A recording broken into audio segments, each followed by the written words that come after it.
আসসালামু আলাইকুম রহমতুল্লাহি ওয়াবারাকাতুহু। ইউখরিজুহুম মিনাজ যুলুমাতি ইলান নূর। এই বন্ধু কি করে ইমানদারদেরকে? এই বন্ধু একটা বড় কাজ করেন, সেই কাজটা হলো ইউখরিজুহুম মিনাজ যুলুমাতি ইলান নূর। ইমানদারদেরকে অন্ধকারের রাস্তাগুলো থেকে নূরের দিকে নিয়ে আসেন। সুবহানাল্লাহ। জুলুমাতকে আল্লাহ পাক এখানে বহু বচন ব্যবহার করেছেন, আর নূরকে এক বচন ব্যবহার করেছেন। অর্থাৎ নূরের রাস্তা একটা, আর জুলুমের রাস্তা অনেকগুলা। এই জন্য আল্লাহ পাক বলছে জুলুমাত বহু বচন, আর নূর এক বচন বলছেন ইলা নূর। আল্লাহ পাক ইমানদারদেরকে ওই জুলুমাতের অন্ধকার রাস্তাগুলো থেকে বের করে তাদেরকে ইলা নূর, নূরের দিকে নিয়ে আসেন, অর্থাৎ সিরাতে মুস্তাকিমের উপরে নিয়ে আসেন। ওয়াল্লাযীনা কাফারু আউলিয়াউহুমুত তাগুত। আর যারা কুফরি করে তাদের ওয়ালি হইল তাগুত, তাদের বন্ধু, তাদের ওয়ালি হইল তাগুত। তাগুত কি জিনিস? আজকে আপনাদের আরেকটা পরীক্ষা হবে যে তাগুত কি জিনিস। জি, সবাই না, একজন বলেন। প্রবৃত্তির অনুসরণ এটা তাগুতের একটা অংশ, কিন্তু মূল সংজ্ঞা হয় নাই। জি, আলহামদুলিল্লাহ, আমাদের সভাপতি সাহেব 100 নম্বর পাইছে। আলহামদুলিল্লাহ। এই তাগুতের সংজ্ঞা, এটাই সংজ্ঞা। আমরা এটা বারবার বলছি যে তাগুত কাকে বলে। তাগুতের কিতাবী সংজ্ঞা তো অনেক আছে, ওই সংজ্ঞা আপনারা মুখস্থ রাখতে পারবেন না। আপনাদের সহজ পদ্ধতি হলো কাফের আর তাগুত, এই দুইটার পার্থক্য বুঝলেই তাগুত বুঝে যাবেন। কাফের হলো সে অস্বীকার করে, সে মানে না, সে শুধু নিজে মানে না। আর তাগুতটা হলো নিজেও মানে না, আরেকজনকেও মানতে দেয় না। বুঝতে পারছেন? কাফের হলো নিজে মানে না, বাস তুমি না মানো কোনো অসুবিধা নাই। কাফের জন্য, মুমিনের জন্য এত হুমকি না, তাগুত মুমিনের জন্য যত হুমকি। কারণ কাফের সে অস্বীকার করে, সে মানে না, সে বললো যে আমি আশহাদু আল্লা ইলাহা ইল্লাল্লাহ মানি না, মুহাম্মদুর রাসূলুল্লাহ মানি না। এরকম কোটি কোটি মানুষ পৃথিবীতে আছে না, যারা কালেমে তাইয়্যিবা মানে না, কোরআন আল্লাহর কিতাব এটা মানে না। এরা হলো কাফের। কিন্তু তাগুতটা হলো সে তো নিজে তো মানবে না, ঠিক আছে, আরেকজনকেও মানতে দিবে না। যেমন মক্কা মুকাররমায় নবী সাল্লাল্লাহু আলাইহি সাল্লামের দাওয়াতে প্রথম দিকে যে গরিব সাহাবিগুলো আসছিলেন, বেলাল রাদিয়াল্লাহু তাআলা আনহু, তারপরে সুমাইয়া রাদিয়াল্লাহু তাআলা আনহা, আম্মার রাদিয়াল্লাহু তাআলা আনহু, ইয়াসার রাদিয়াল্লাহু তাআলা আনহু, এই যে গরিব মানুষগুলা, এই মানুষগুলা তো ওই বড় বড় কাফের মুশরিকদের কোনো ক্ষতি করে নাই। তারা নবী সাল্লাল্লাহু আলাইহি সাল্লামের দাওয়াতে ইসলাম গ্রহণ করেছেন, তাদের উপরে তারা অত্যাচার করলো কেন? অর্থাৎ ওই কাফেরগুলো শুধু কাফের না, তারা তাগুত।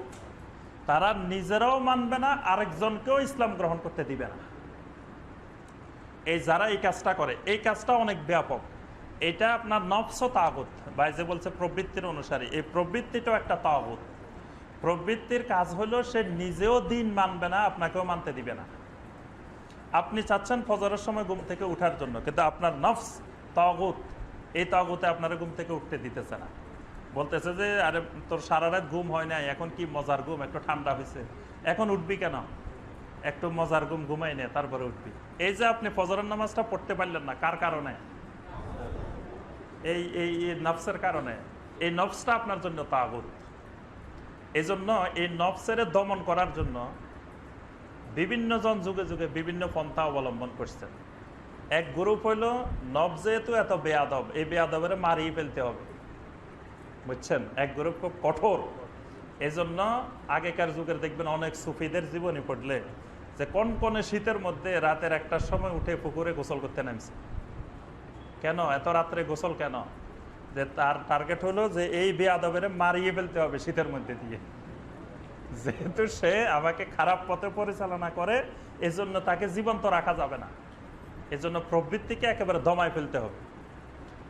অনেকে এটার জন্য নিরামিষ খাবার ব্যবস্থা করছে, যে প্রবৃত্তি শক্তিশালী হয় যদি মানে ভালো ভালো খাবার খায়। আপনি গরুর গোশত খাইবেন, তারপরে খাসির গোশত খাইবেন, ভালো ভালো খাবার খাইবেন, দেখবেন যে প্রবৃত্তি খুব তাজা হইবে, শক্তিশালী হইবে।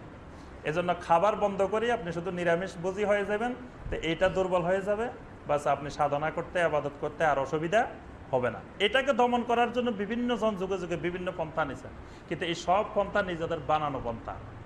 এটার একমাত্র পন্থা হলো নবী সাল্লাল্লাহু আলাইহি ওয়াসাল্লাম এবং সাহাবায়ে কেরামের পদ্ধতি ফলো করতে হবে। ওই পদ্ধতি ফলো করলে এটা এমনি দমে যাবে। এরপরে আপনার পরিবারও একটা তাগুত। পরিবার তাগুত। আপনার স্ত্রী তাগুত হতে পারে, ছেলে তাগুত হতে পারে, মেয়ে তাগুত হতে পারে। কিভাবে?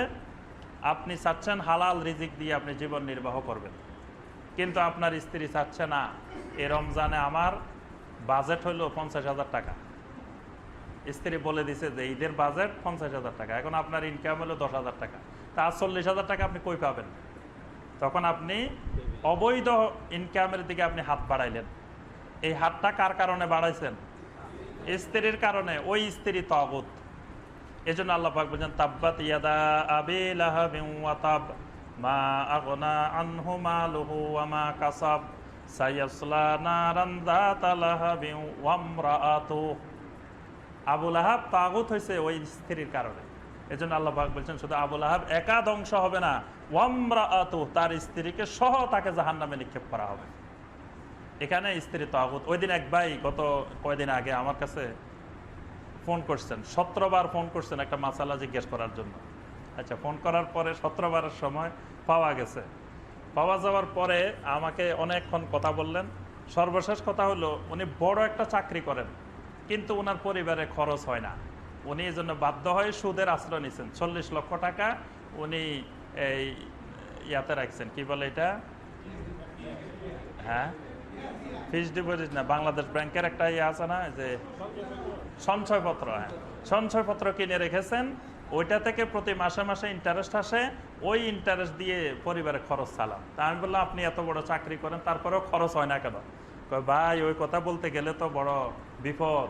আমার স্ত্রীর তো মানে বিলাসবহুল জীবনযাপন করে, এই জন্য আমি এত বড় চাকরি করিও আমার ইনকাম দিয়ে স্ত্রীর খরচ হয় না।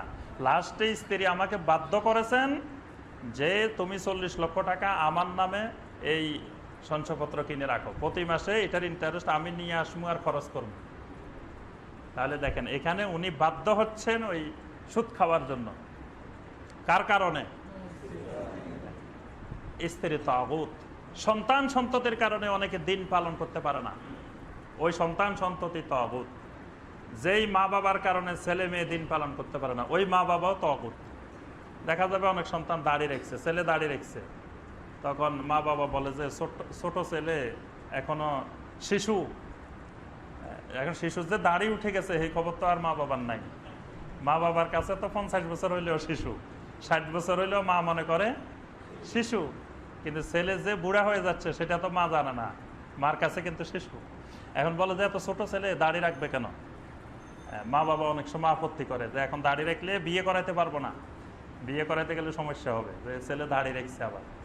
এই জন্য অনেক মা বাবা দাড়ি পছন্দ করে না। এখানে মা বাবা তাগুত।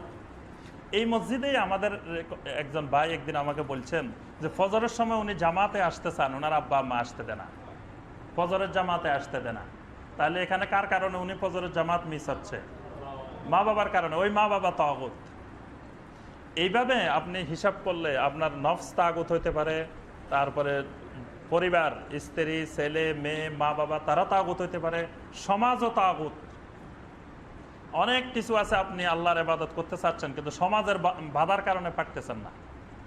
অনেক সামাজিকতা আছে যে সামাজিকতাগুলো দিন বিরোধী, কিন্তু আপনি ইচ্ছা করলেও এটা থেকে সরে আসতে পারতেছেন না সমাজের কারণে। ওই সমাজের আইন, ওই সমাজের নিয়ম নীতি, এটা তাগুত। অর্থাৎ এটা ব্যাপক জিনিস তাগুতটা। আল্লাহ পাক বলছেন ওয়াল্লাযীনা কাফারু আউলিয়াউহুমুত তাগুত, যারা কুফরি করে তাদের ওয়ালি হলো, তাদের বন্ধু হলো তাগুত।